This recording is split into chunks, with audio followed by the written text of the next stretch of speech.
Party की सरकार रहेगी तब तक सिंचाई के लिए 300 यूनिट बिजली फ्री में मिलेगी।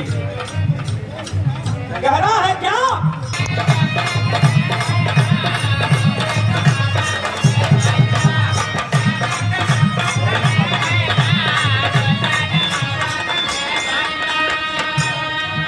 देवराज प्रधान जी की ओर से फुलवारी की धरती से देश का जवान किसान मजदूर किसान कह रहा है, ये धरती माँ है मेरी। जिस देश का नौजवान किसान रोता है वह राजा गद्दार होता है देश का। ये भारतीय जनता पार्टी वाले गद्दार है, झूठे मक्कार है। तो कहना है क्या?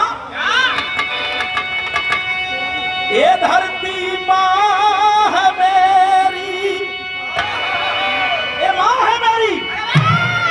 जो इस धरती माँ के साथ, संविधान के साथ खिलवाड़ करेगा हम उसको बख्शेंगे नहीं।